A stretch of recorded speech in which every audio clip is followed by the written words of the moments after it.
This week's conversation with Kathy Andrews of the Unbroken Thread is sponsored by Sassy Jack Stitchery at sassyjackstitchery.com. The new shop in the Baird House is now open. If ever there was a destination shop, Sassy Jack's is it. The shop is beautiful and filled with a wide range of charts, threads, and linens, along with an excellent selection of notions. It has a ton of character and is an absolute treat to visit. Make plans with your stitching friends this summer to visit Sassy Jack Stitchery. Not only will you enjoy the needlework shopping, but the surrounding communities are filled with artists of all types and a wide variety of unique and excellent restaurants. All of it is set in the stunning Smoky Mountains. If you can't visit in person, you can shop for all of your needs on the website at sassyjackstitchery.com. Thanks to Sassy Jacks for sponsoring the show, and now our conversation with Kathy Andrews.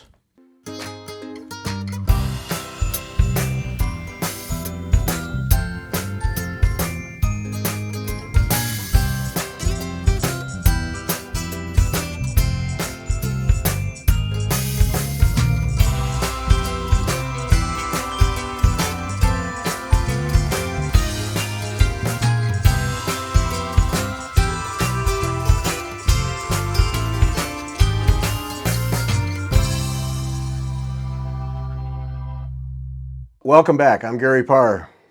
And I'm Beth Ellicott. And you're listening to Fiber Talk, the twice-weekly podcast for the needlework artists. Back for the fifth time, Kathy Andrews from the Unbroken Thread. Kathy, welcome. Hi, thanks a lot for inviting me back. Oh, thanks for doing this. All right, you took a class. I did. Holy smokes. We want to take a class. Yes, we want to take a class. This class, right? Uh-huh. Yes. Yeah. So tell about the class. How'd you find out? We know, once you tell what the class is, we'll know why you took it. Yeah. Okay. I collect antique samplers still. And I had two samplers that I wanted a conservator to look at because I thought that they were beyond my capability to take care of properly. Normally, when I get a sampler, I take it out of the frame. If it's nailed to wood, I can very carefully get the nails out. I have a technique that works for that. And I know basically how to dry clean it, vacuuming, dusting with a soft brush, all that. But these two samplers needed more than I could confidently do. So I went up to the Midwest Conservation Center, which is in the Minneapolis Institute of Art. And there's a woman there named Beth McLaughlin, and Beth McLaughlin is the textile conservator there. So you drop off your stuff and you pay $100 per item for her to evaluate it. And then she sends you a big long report that tells you the condition, what she recommends, and how much it will cost. So I was really happy for all that, but the how much it will cost was more than I wanted to pay, which was okay because they're not in danger of disintegrating. But when I went up, I said, well, thank you very much. You meet her when you go up to pick up your stuff. Thank you very much. But could I possibly ever do this myself? And she said, of course you could. Because she knew I had trained at the Royal School and she knew I was a hand embroiderer. And so that I had textile experience. And then we were talking about it. And she said, I teach a class. You might want to come to it. I said, really? What's that? He said, well, it's at Beloit College at the Center for Collections Care. And we have 3 levels, textile conservation, stage 1, stage 2, and stage 3. And she said, you shouldn't take stage 1 because you already know all that. Why don't you sign up for stage 2? So I come home, I go on the internet, I look, I read the description of the class. I think, I know maybe a little of this, but not a lot. But she assured me I'd be in the right place.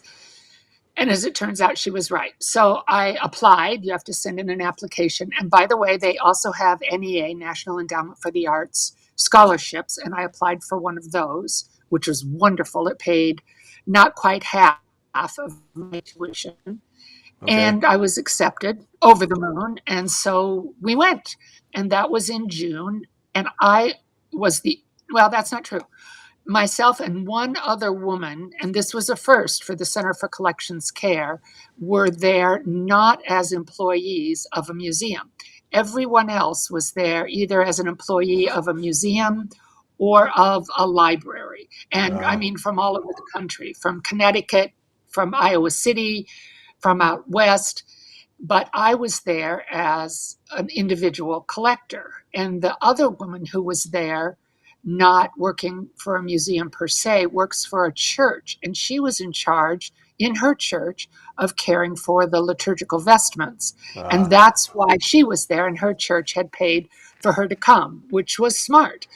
So that's how I got into it, which was, plus it was something I could do this summer because, as you know, I've had a second surgery on my hand and I'm going to be okay, but I can't stitch. So this Yeah. was a way to do something in my field that I was able to do. And it was the best 4 days I've had in years. I got up every morning excited to learn something else.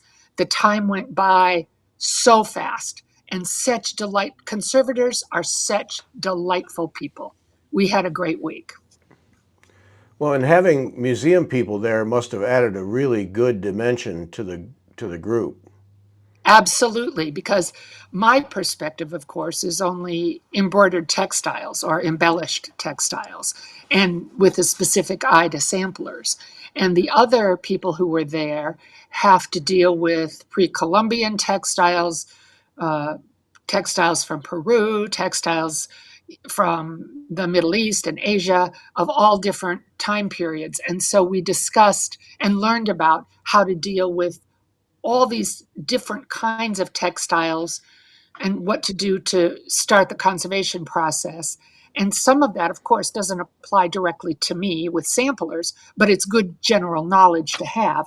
And I have to give Beth a shout out because she was very careful during the class to make sure that as we were discussing something, she would address it to me specifically. And Kathy, for your sampler, this is how this would apply, Oh, which, that was great. Now, there were only 9 people in the class, and I think they only ever allow 10 from what I learned. So it's never a really big class. And we met in a laboratory. Beloit College happens to have an enormous collection of textiles and antiquities, 300,000 items. They in have Beloit, Wisconsin? yeah, Really? Where did they believe it or get not. all that? Well, they have a department of anthropology. And of course, you might know this. I kind of knew it, but I forgot. They have Indian burial mounds in Beloit, a lot of them. And so that brought people there. The college was founded by 2 professors from Yale University, and then they inherited or were given or gifted large collections. And that collection, we also got to, first of all, observe, but also uh, sort of evaluate and use, obviously not all of it, certain pieces of it, to use during the week as part of our coursework, which was really interesting. It was so much fun. Wow, I lived an hour and a half for how many years from Beloit? Had no idea. Wow. It's Yeah, and this has nothing to do with stitching, but it's super special to me. My great grandfather and 2 great uncles and great aunt on my mother's side all went to Beloit College. And my great grandfather then became the mayor of Sioux City. And my great uncle was part of the group of people who worked with Woodrow Wilson to found the United Nations. And they have an archivist at Beloit College who gave myself, my husband, and one of my brothers who drove from Iowa. He gave us a tour of the campus and told us all about our ancestors and what it would have been like and what they would have experienced. And it is a wonderful place. I can't tell you what a wonderful place it is. It's a little tiny liberal arts college. Currently, they have about 1,000 students. It's absolutely beautiful. The campus is just gorgeous. So it was Yeah. really fun. So take us through. Go ahead, Beth, if you got one. Go ahead. Mm-mm. Oh, take us through the class then. So you've got 4 days. So Right. that makes it. I can see 4 different kind of segments to it. Yeah. And in your Instagram, you were staring through a microscope there one day, and I mean, it just looked like you really got the full run through. Was there a lot of background on the first day, or did Well, you dig right in? Yeah, I got my course syllabus out because I want to make I want to be clear the course unfolds. First of all, we introduced each other, but then obviously you do that, and that's how you learn where everyone's from. And then Beth talked a lot about the origins of different fibers. So about linen, about cotton, about wool, also about synthetics and how different synthetics are made, not just what they're made of, but how they're made. And then we had to study and look at many different examples of the construction of textiles. So a plain weave versus a twill weave versus a warp face or a weft face or a spun textile. And for that, we ended up using microscopes. So that was super interesting. We also had to be able to determine not just whether we as embroiderers know the difference between an S twist and a Z twist in our embroidery thread, but of course, and I'd never thought of this, that's also true in a woven thread. So if you're looking under the microscope, you can see, is the warp and the weft of a woven fabric, are the threads made with an S or a Z twist? So, I didn't even think about that. And then we also talked about safe handling on the first day. That's important. And sometimes you want to wear gloves and sometimes you don't. And you don't want to breathe on them, and because you might spit, which is, or you might, so you don't want to do that. Right. And that was super interesting. And then on the second day, we talked about what's headlined as agents of deterioration, which of course light Okay, being I'm, the I'm, I'm absolute. gonna back you up Oh, though okay. on Sorry. because we talked to somebody not too long ago and learned that you don't always wear gloves. I thought white gloves were like, don't you dare go in this room Yeah. without them on, and that's not the case at all. So talk about just the handling of, because to me that translates to anything that we might do that we would want to be archival. If we're going to handle it much, we should pay attention Mhm. to that. So talk about Right. what you learned in that particular area. Well, first of all, there are two different kinds of gloves. There's white cotton gloves like we use, and then there are a synthetic glove, and I can't remember what it's made out of, but it would be similar to what your doctor or nurse would put on Okay. in a doctor's visit. It's not exactly like that. I could look it up, but anyway. Um, and there are certain situations when you want to wear those, sometimes not so much to protect the textile, but to protect yourself. For example, if you're looking at a textile that has been dyed with a dye that has arsenic in it, which is not uncommon in the Victorian period, that's how Uh-huh. they got that beautiful bright green. Well, you don't want to touch that. So you'd want to wear the impermeable gloves, not the cotton gloves. But the reason you don't want to wear gloves is you can do more damage with a gloved hand because you don't notice what you're doing. The glove desensitizes your fingertips. And Oh. so if your hands are clean, you really wash your hands carefully and dry them thoroughly, then oftentimes that's a better way to do it. It depends on the circumstances. And remember, some of these old textiles, and not necessarily with samplers, but let's pretend you have a sampler that is really darkly colored and has been badly stained, and you're not sure, is this coal smoke? Is this wood smoke? Is this some sort of tar off gassing? We don't really know what that is. And until you find that out, the that was probably the biggest revelation, is that the artifacts in museums can hurt conservators as much as a conservator can hurt an artifact. And I'd never thought of that. No, Yeah. no.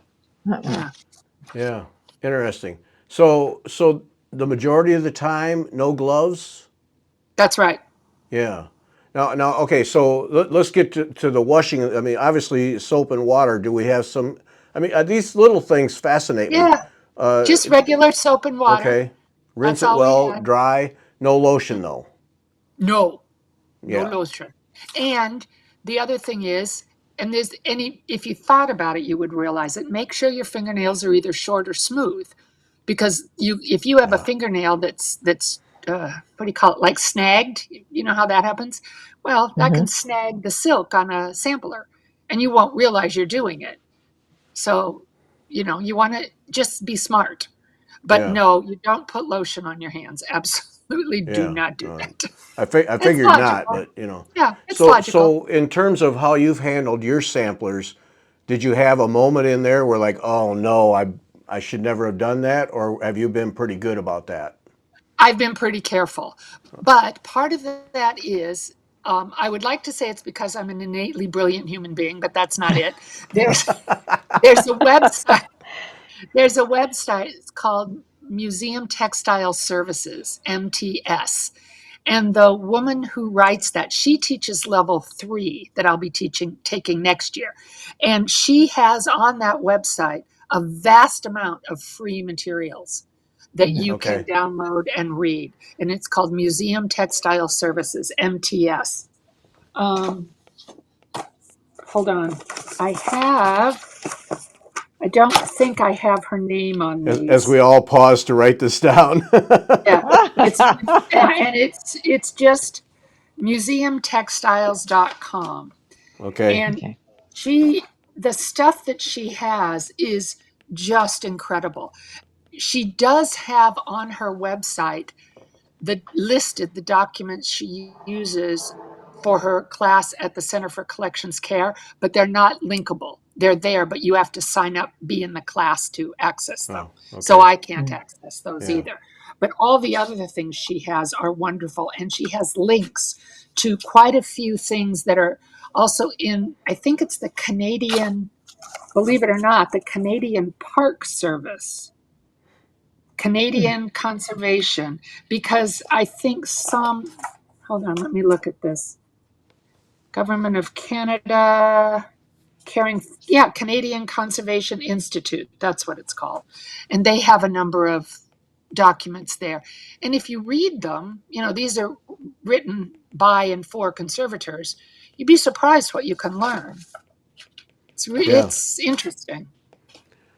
Well, because it's okay, and I'll have links in the show notes for all these things. And we'll put links because Kathy's got a couple of books for us, and link to the class at Beloit. So I'll put all that in the notes so people can do it. So it interests me. I mean, I don't know that I'll ever buy my own sampler, antique sampler. I don't know if I'll ever do that. But we've kind of had an inside joke here lately. When somebody finishes something, is it archival? And of course, Right. the question, does it matter? Well, in a lot of cases, probably not. But I mean, like I've got a sampler that is framed that I had done completely archival because I want that sucker to last. You And should do that with all your work. Think of all the okay, hours you put in. well, I know. Seriously, Gary. I know it's expensive, but you know, Yeah, okay, go maybe. on. I mean, it's just the kind of thing. How far do you go with a Christmas ornament versus how far you go with a sampler or Yeah. a big or piece? But my cabinet of curiosities piece, which, that's going to take me forever. That you want to right, take good care of. right, Yeah. Right. Well, Right. let me tell you what I do, because my oldest sampler is from 1660. My newest sampler is 1901. My oldest sampler, when I purchased it from a reputable auction house in the United Kingdom, and it had already been properly mounted in a frame with a spacer and museum quality UV non-glare glass. So that sampler is good to go. I hang it where it doesn't get much light. In fact, almost all my samplers are hung in my bedroom, because that's the ones that I hang, because that's where the least amount of light is in my house. I have windows all across the back of the house. So my house is the worst possible place for samplers to live. It is. But a lot of my collected samplers are in an archival box, which you can purchase online. And all you have to do is type in archival box, and they're not cheap. They're like $75. And then you get good quality archival tissue. And as long as the box is big enough so the sampler isn't folded, because of course that will damage the fabric, you lay the sampler on tissue, then you put tissue on top and lay another one on, put it in an archival box, and put it in a safe place. And that's about the best that most of us are going to be able to do, because we can't afford museum quality storage. It's just too expensive. Yeah. In terms of saving or framing your things, you really need to, the way every sampler should be framed, and I know I'm going to get pushback on this, but this is how you need to do it. You take a piece of archival acid-free board, and my teacher, Beth, did not recommend foam core board. A lot of people use that. A lot of museums use that. She's still not convinced that there's not going to be something that leaches out of the foam. She uses archival mat board, like a 1/4 inch thick or an 1/8 inch thick. Then you take a piece of linen that you've washed by hand and dried by hand and ironed, and you make a sleeve. So you sew up the side, across the top, down the other side. Then you make it as much as you can, and you have to do it a couple times sometimes to fit very tightly over that piece of archival board. Then you go to the bottom and you tuck it in at the back, and so you have the folded over seams at the bottom of the board, and then you hand stitch the bottom. And then using a curved needle, which is a pain in the neck, you then use a special stitch, or you could just do a whip stitch, but you stitch your sampler to the board. Then if you're going to put a mat on it, you want to have a spacer between that mat, because if you have a colored mat, there's a dye in that mat. So, if you're going to do that, you're taking a risk. Or put an archival mat and then your colored mat, and make sure there's a spacer so the glass doesn't touch the sampler, and then frame it, and you're good. Okay. Foam core, I mean, I don't even know why there'd be a debate. I can't imagine that doesn't have outgassing over time. Me too, but it's used a lot in conservation work, because you can get archival foam core. So they believe that doesn't have any outgassing. Yeah. So I'd argue that one. I got nothing to base it on, and I'd argue that one. Yeah. Well, a long time ago, they thought it was okay to glue samplers to wood. So we do the best we can in the day. Yeah. Yeah. Well, we were at Sassy Jack's here a few weeks ago, and Kim had a sampler that she took off of a board with nails, and it's like, oh, that's got to just be the worst. Just some old piece of wood, rusty nails, and It's horrible. Yeah. Well, but it's better than leaving it on the board. Yeah, exactly. Right. Yeah. All right, so back to the class then. So this first day is you're really getting a good solid foundation, and then where do you go from there then? Well, the second day, that was so much fun, because first of all, we talked about agents of deterioration, which of course include dust, dirt, light, all that, but also bugs. And Beth is really into bugs, what kind of bugs there are. And, in museums, they have bug traps all over the floors, so that if there are bugs, they go in them. In home, you have to be vigilant. So we talked about that.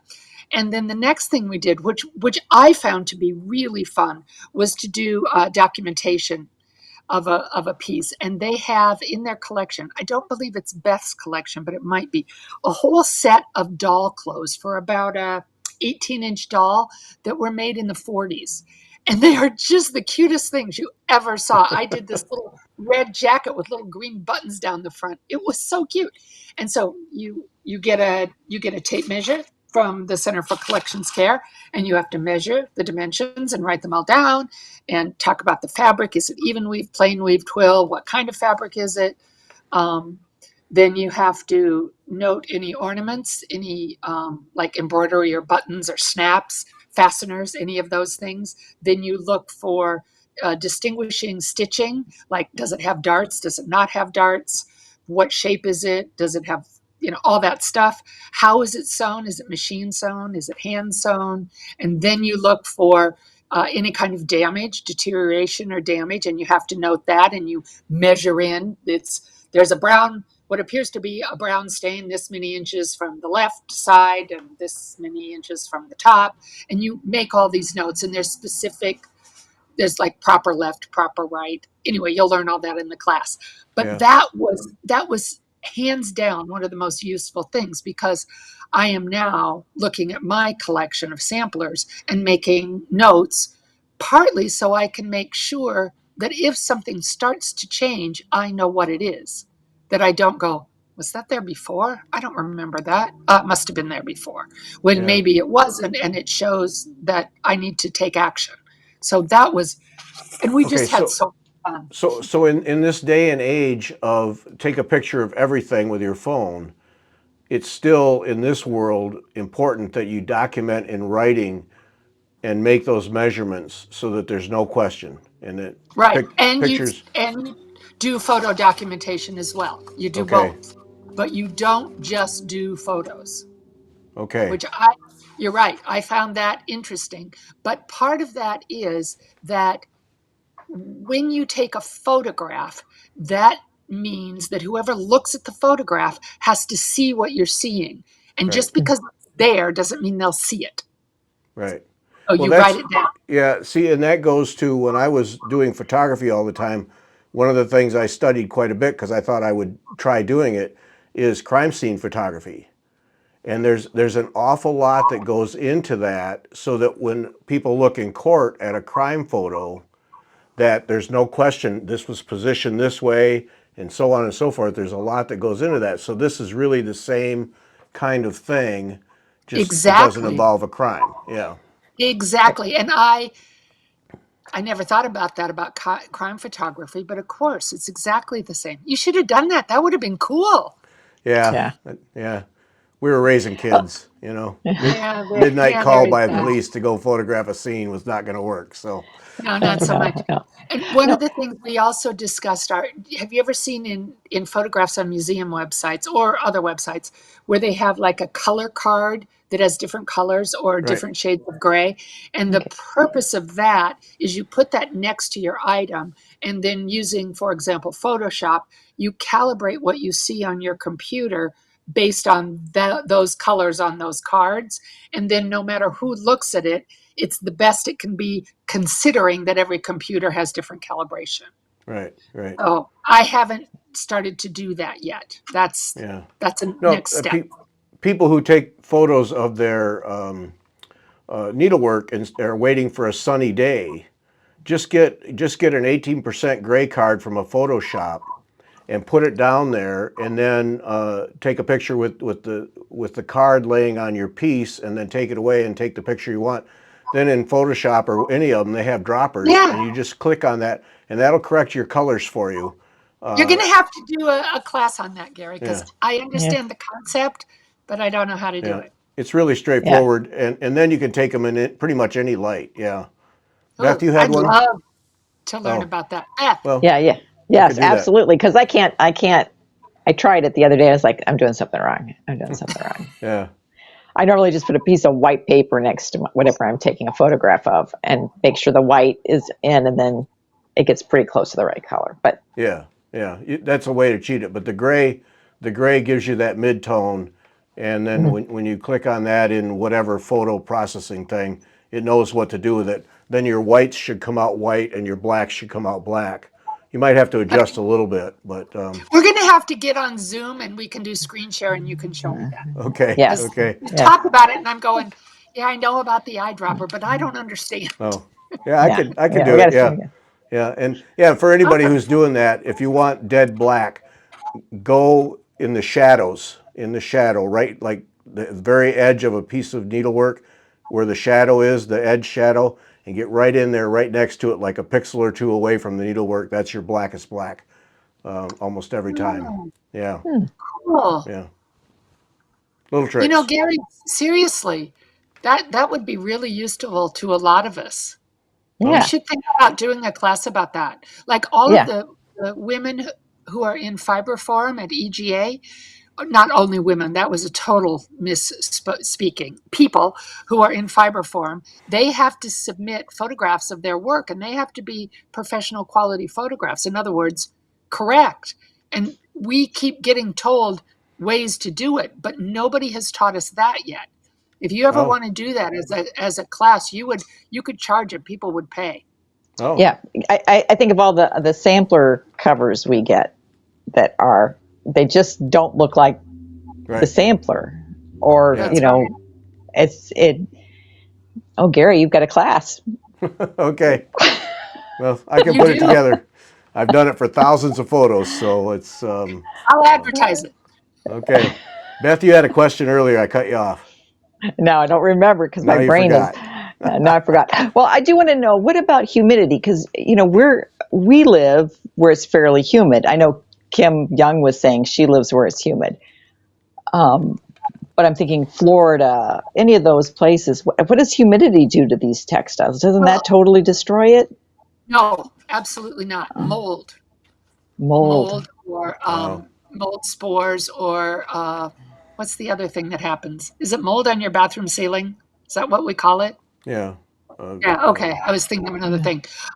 It's not the humidity. As long as the textile can breathe, the humidity won't hurt it. In fact, often, and I would imagine we'll learn this in level 3, when you get a textile, if it's very dry, you have to humidify it before you work on it. And there are ways to do that at home. You don't have to have special equipment. And that puts the humidity back into the fibers of the textile, and then you can do the work. If you try to do it before you do that, the textile will shatter or disintegrate oh, sometimes. Oh, So interesting. yeah, so I'm not going to tell you high humidity is not bad for textiles. If a textile is framed and the humidity gets in there, it's going to get damaged. But if it can breathe, and any good quality framer is going to make sure it's okay. So, does that answer your yeah. question? Yes, yes. Because Well, see, I always that's just thought humidity was the worst thing, but it's almost like if it's too dry, it's going to make it That's also brittle. bad. Yeah, but Yeah, dry is okay. worse than wet. As long as it can breathe, Can wet breathe. isn't so bad. But yeah, once it gets that there's no air movement, then it grows mold. Then you have a disaster. Then dry is Hmm. better. and see, and Perfect is bad. that gets to. We were told somebody we interviewed a long time ago that if you're storing threads in little Ziploc bags, don't close it all the way up. Leave Okay. some of it open so air can get in and out. Same kind of Yep, thing, air movement. Yeah. yep. What Okay. I do, all my thread is stored in Ziploc bags in what do you call them? Notebooks, like binder notebooks, from school. Right. Except mine are German, so they have there are two prongs that go like this, and so I put the plastic bags in a hole punch, and I punch holes and then put them in the binders, and so the holes that I punch allows air to get in there, so I don't have to leave it open. But Oh, that's okay. absolutely correct. You have to fabric and fibers don't like to be stuck where they have humidity and no air. They're kind of like us. Think how you feel when you go outside and it's humid and there's no breeze. You think, I'm going to die now. And if a breeze comes, you feel better. Yeah. Yeah. Okay. All All right. right. So no, we're on day 2 of the class then. So That was the end of day 2, sort of. okay. Oh, and we also went to see their historic costume collection, which was interesting. It didn't pertain to me, but it certainly pertained to other members of the class. One of the members of the class is in charge of a prison museum in Illinois, and her main thrust for conservation right now is preserving old uniforms. Interesting, huh? Hmm. Prison uniforms. Yeah. Yeah. So that was super interesting. And then in the third day, we talked about different tools for conservation, and that included things like uh, vacuum cleaners, and not necessarily a special vacuum cleaner. If you have a vacuum cleaner that has a knob that will adjust the suction, or a slide on the hose that will adjust the suction, you can use that with care. I don't want to go into those details, but she taught us how to do that. We also learned about little handheld microscopes that I ended up getting one of. They're like $13. And you put with light and you can see everything. It's brilliant. We talked about different kinds of paint brushes that you can use, about how to support textiles with screens when you're getting them wet. What you never want to do is put a textile in a wet bath and then just pick it up. That's because the water makes it so heavy. So you have to support it either with a screen that's on a frame or some kind of thing. So we talked all about that, and some of those things would be important for amateurs like us to use and do, and some are not.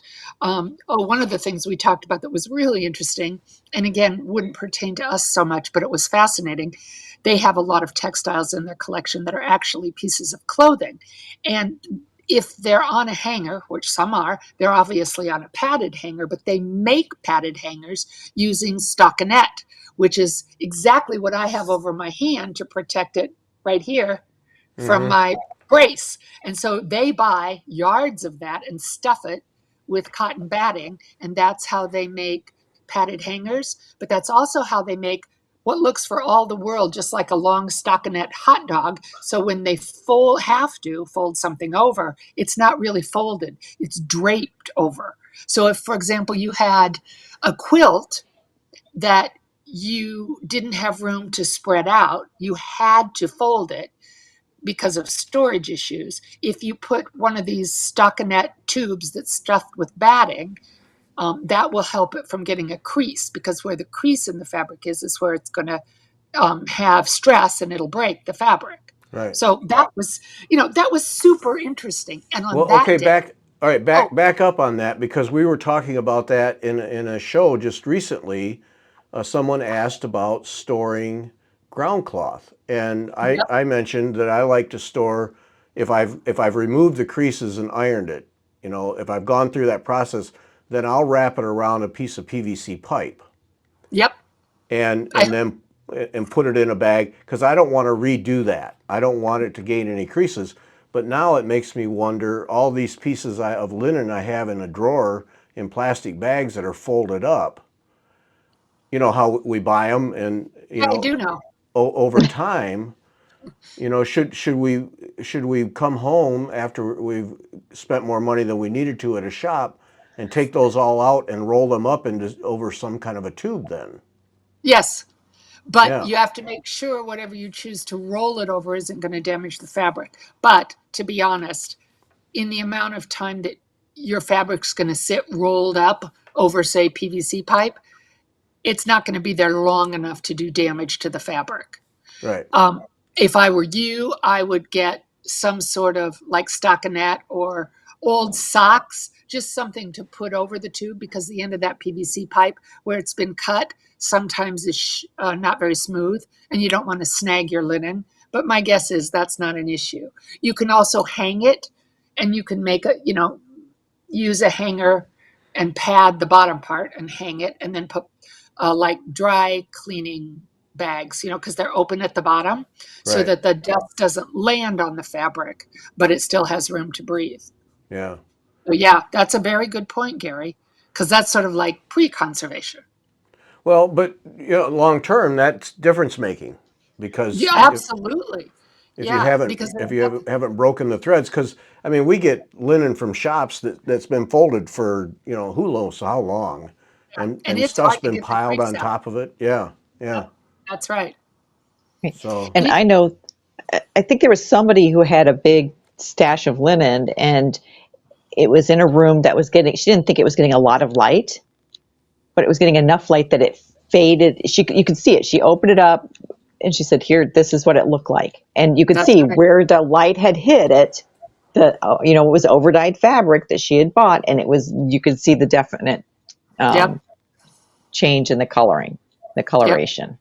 There's the woman who wrote those books I sent you the links to, Gary. Her name is Applebaum, and she writes that light. I think she writes light is the greatest danger to textiles except stupidity. Okay, her Oh, books are hilarious. They're really good, but they are hilarious. uh, She pulls no punches. I really like her. because see, I wonder about that stuff. Beth, that's an excellent example, because how many shops do you go into that are a storefront that is nothing but glass, and then all the Hmm. threads and all the linen are hanging on walls, and what is that doing to all of that over time? hmm. Ideally, Right. that thread never stays there long enough that it matters, but I ain't buying that. No, it doesn't. And that happens too. I have a friend who was working up a piece, and the thread she used for the teaching piece was one color, and when she went to order it, it was a different color, even though the number was the same because the thread had faded. Yeah. Yeah. Wow. Bummer. Yeah. Mm-hmm. No, Mm-hmm. I think that stuff's That's factory. why I That's have those cupboards back there and right. dressers over here. Everything is dark. Yeah. That is Well, and just yeah, not worth the that's why chance. everything I have, even projects I'm in the middle of, they get covered up. Yep. Threads get covered up. I don't like having anything out because to me, if I don't, I start a project and don't come back to it for 6 months, if that stuff's all sitting out, that's light, Mm-hmm. that's dust, who knows what Right. that is. Yeah. That's right. Yeah. Yeah. And I noticed that I have a big bay window, and I had some of my pieces sitting so I could look at them while I wasn't working on them.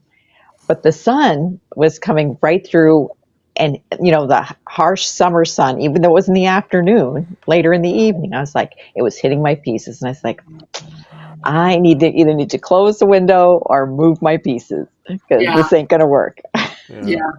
Yeah. That's hard. So when you're looking Yeah. at the threads, under the microscope, the two kinds of twists, did you learn anything else? Was there anything else in there that came to light, or Well, is it? yeah, we did the third day we did a lot of testing of fabrics, and that's where we got to do the burn test, which was that was so cool because we would take pieces of fiber that Beth just had and burn it. And you could identify by how quickly it burned. If you took the match away, did it keep burning or stop? How did it smell? Did it shrivel? That was so cool. Plus, you feel kind of like a kid pyromaniac in Right. chemistry. Yeah. So that was fun. And then the answer is yes. And what's interesting when you look at woven fabric is to look at how long each piece of the fiber is within the thread.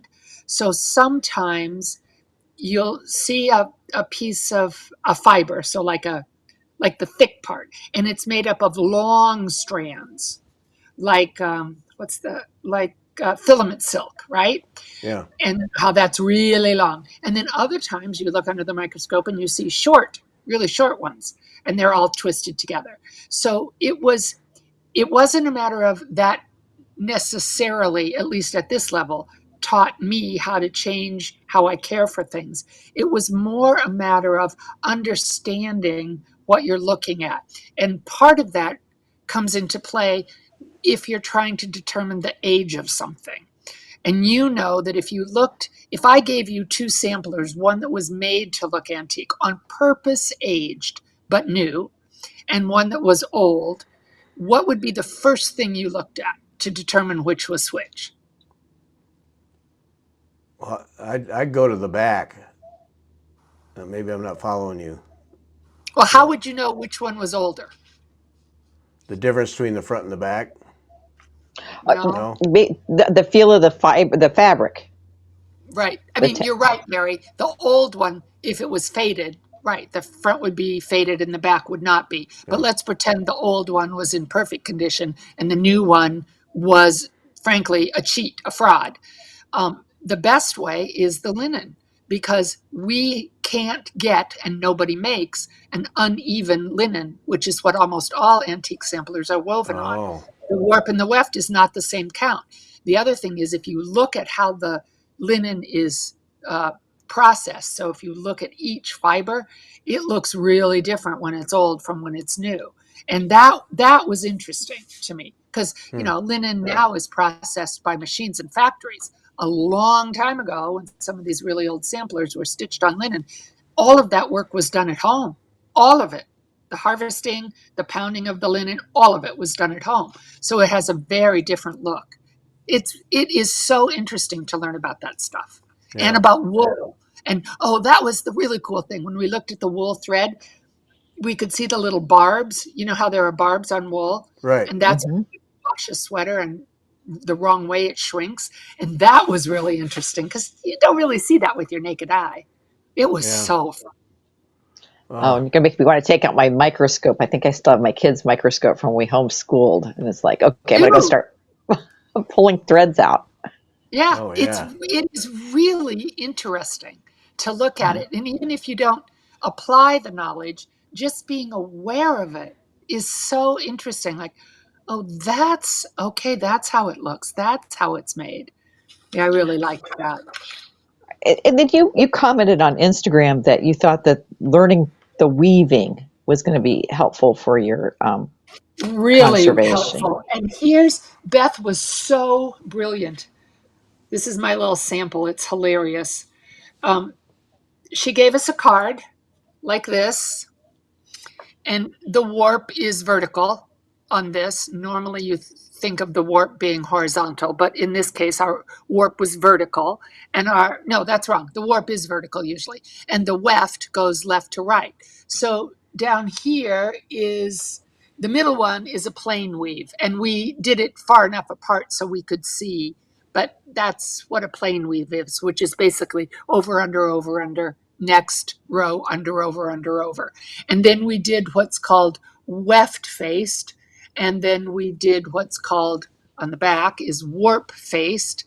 And then the most interesting, we wove a twill. So you go over one, under two, over one, under two. And then the next row, you go over two, under one. So it stair steps. Anyway, and Oh. that was just the most brilliant thing. And it just used, I think this is like a cotton thread and DMC. She just had tons of it.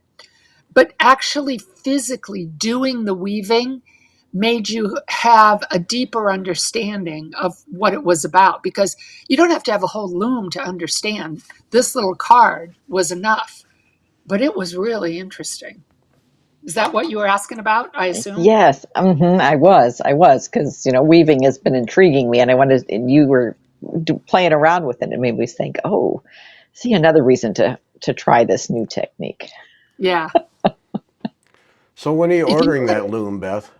Yeah. I have a friend that I can borrow one from. Oh, that's right. And you Yeah. need to weave us some linen, some hand woven linen for samplers. Go for it. You can.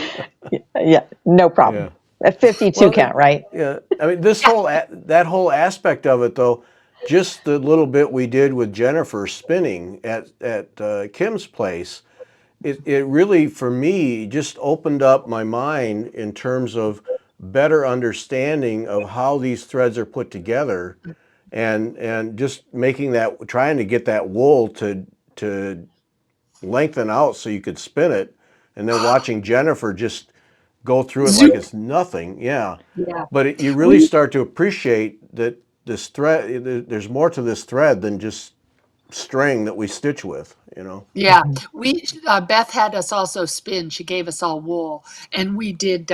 We didn't do with a drop spindle. We just did it with our fingers. And a couple of the people in the class were really good. They got it really even and beautiful. Mine was terrible. And it wasn't. I hadn't had surgery, so I can't blame my hand. I just sucked at doing it. Yeah. Yeah, it's not as easy as it looks. It's No, Yeah. the other thing Yeah. we did on the third day was we went to the Beloit Historical Society, which is where that absolutely incredible piece of embroidery for the exhibition was, that big round one that I posted yeah. about. Yeah. Oh my, that was the most amazing thing. And sadly, there was like a domed glass cover. So it was hard to get good pictures. But when I go back, I'm going to go on my own, not during class time, so I can get a lot of pictures. But it was done in chenille thread and silk, and there were beads. And it told the story of Beloit College. It was magnificent. I've never seen anything like it. And it was all done by the ladies of this women's league, and they had to raise $500, which at that time for the supplies and materials was a huge, vast amount of money. And then it went to whatever this World's Fair thing was. It's just amazing. So Yeah. those pictures are on my Instagram account and probably on Facebook. Yeah. But and then we also got to see some samplers, which was really exciting. Nicolette, the head of the Center for Collections Care, had told the head of the museum that I was in the group. And so she took time to get out their samplers, which are still all in storage because they've just moved. And that was really fun to look at. That was great. Yeah. All right. So uh, when you get home after this class, I know you hauled out one or two of your samplers and started studying them. What did you learn new things or? Yes. Well, one of the things I did, and I don't have the piece handy. Beth was, oh, yes, I do. Here, I'll show you. This is just a lovely piece of work. Okay. Can you see this? Mm-hmm. It's a bit of a Yes. disaster, Back up a right? little bit. There, how's that? There we go. There we go. Okay. So what's on the top is tool. And what's here, it's done in red thread on this side, right here, is there's tulle on the back, and then I did laid thread stitches on the top, and then couching stitches going this way to secure this thread that was loose from the rip that Beth made.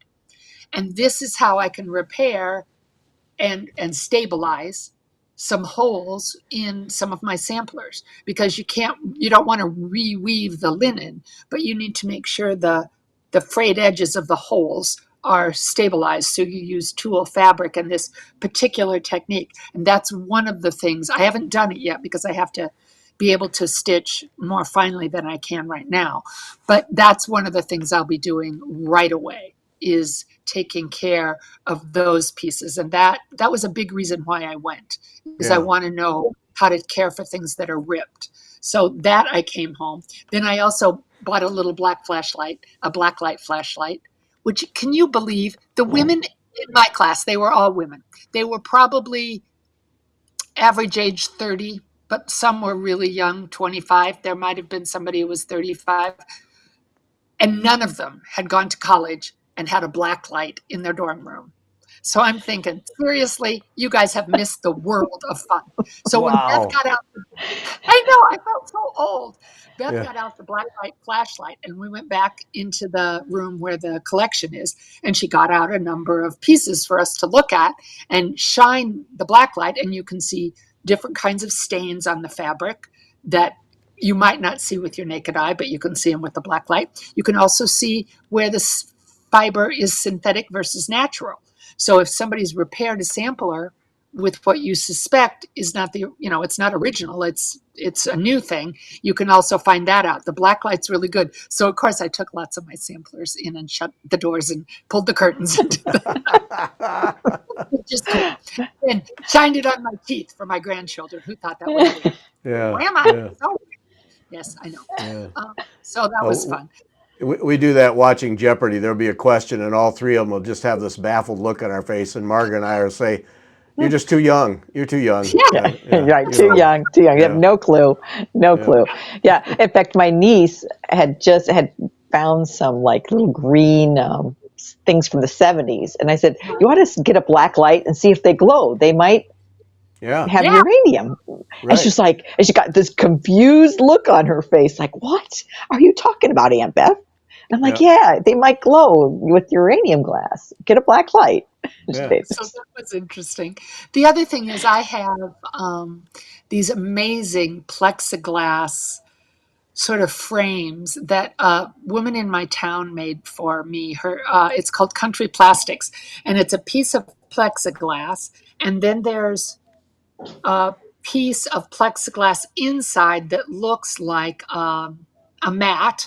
But it's narrow. It's only about an inch or an inch and a half wide, and it goes all. If this is the back piece, the plexiglass goes all the way around the inside piece like this. And then there's a third piece that goes on the top. So the point of this mat shaped piece is to give the sampler space. And so I took those with me because I keep a lot of my samplers that aren't framed in those. So when I go to lecture, I take them and people can actually pick them up and look at them. And that I showed Beth that, and she said, "Those are fabulous, but make sure they're not airtight." So I came home and checked on that, and they're not airtight, because then Yeah. that could have been a problem. So that was one of the first things I did, Yeah. was double check. So that was Well, that interesting. those things when we saw your lecture, those are absolutely the coolest thing because it Hmm. allows anybody to look at an antique sampler front and back and study Yeah, them close, and you aren't sitting there having a heart attack as they pick them up. Right. Yeah. Yeah, And you no, don't I have to don't worry care. about us spitting on them when we leaned over and looked Right. at them too. Right. So, If you guys want to talk among yourselves, I'll run and get one. Okay, we can do that. It'll be We're very wonderful. good yeah. at Okay, that. I'll be right. Yeah, We're yeah. very good at That that. was, and that was nice. I remember because we could flip them over. You could get really close and see the stitches and see how fine the linen Yep. was. That was the only thing we were worried about is it hurting our samplers because that was Right. a Right. concern about the Right. plexiglass. Well, So yeah, and if they're that's to me, people get all worked up. Don't look at the back of my stitching. You learn so much from people who are good stitchers. That to me, that's where you learn. Yeah, I Because agree with that. the front's all buttoned up. Yeah, okay, I know that. How did you get there? Mhm. How did you get from here to here? How many times did you carry? Did you bury? Uh, you know, how did you go through the stitch? I mean, you can learn so much from the back. I just love looking at the Yeah, back. I Yeah, agree.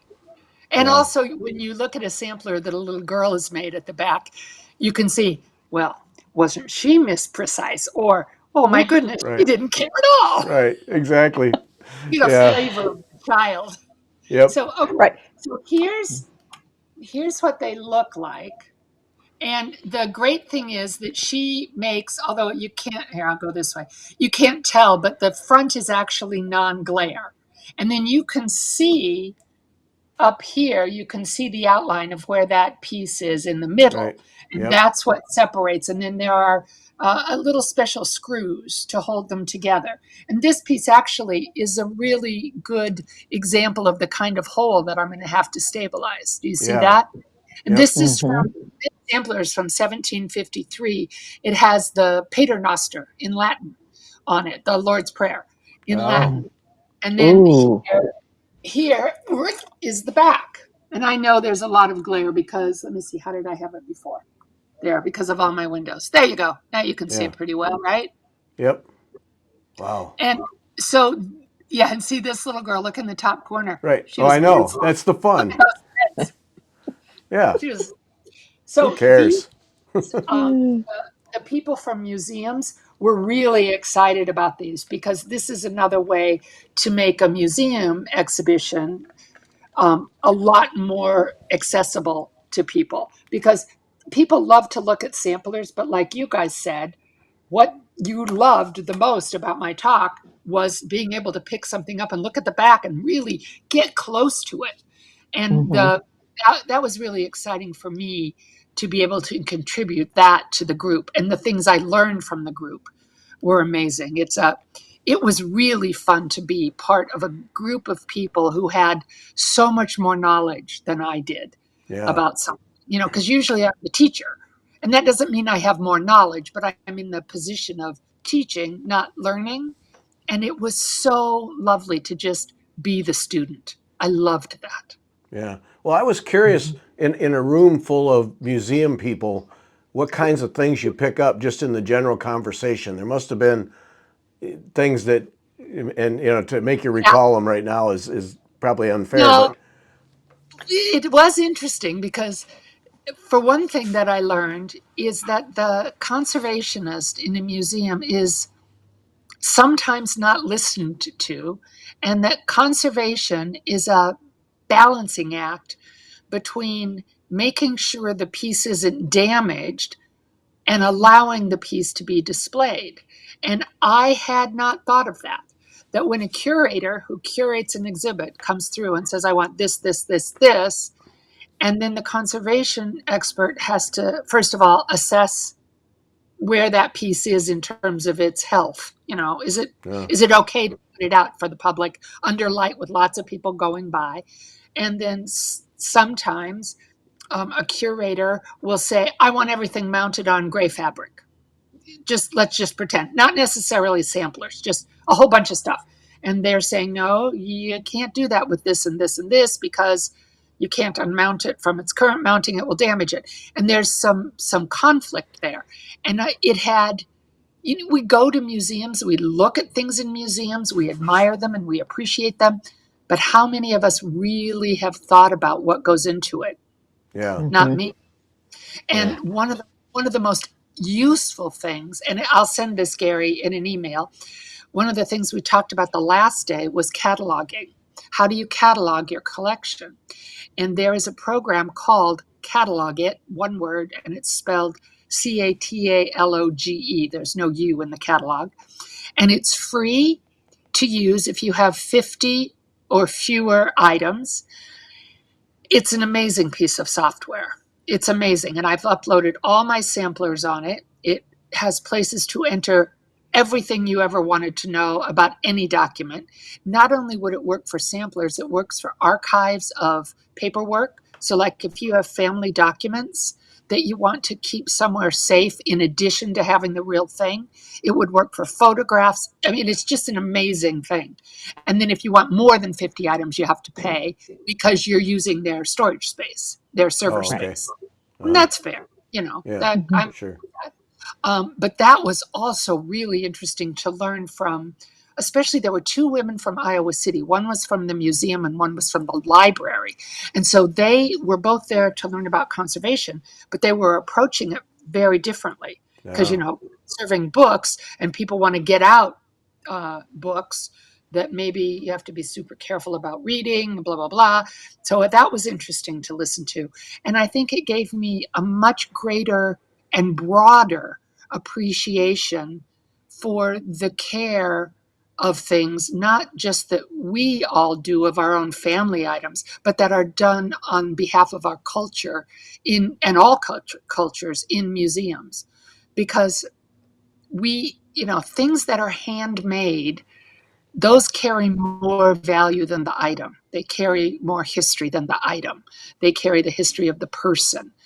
And we don't have very many handmade things in our lives anymore. We're very divorced from the manufacture of things. And one of the consequences of that, I believe, is that we don't value things very much. We buy a piece of clothing, we wear it for 2 years and throw it in the dump. Well, that's really for the environment. If you had to weave your own fabric, cut it out, sew it together, you can be sure you'd wear it until you die. So, Right. and that was interesting because they all had a different perspective on things than most of the people I know. That was interesting. There were two other classes going on at the same time, and I don't remember what they were doing. I think one was mounting, and one might have been, I don't think it was gilding. But, there were other students like us there. And what a diverse, interesting group of people. Really interesting. People who go to museum work are fascinating human beings. They really are cool. In Beloit, Wisconsin. Wow. Yeah, that's Yeah. interesting. Yeah. It was wonderful. And I should say that if you sign up for the course, part of the fee, I think, I don't remember if you can opt out of it, is to stay in their dorm. And their dorms are like 4 bedrooms around a common room. And they're not luxurious, but they're clean and they're functional. Now, I didn't stay there because Steve came with me. And I don't think they would have maybe they would have put mixed genders in. They probably would have. I didn't even think of that.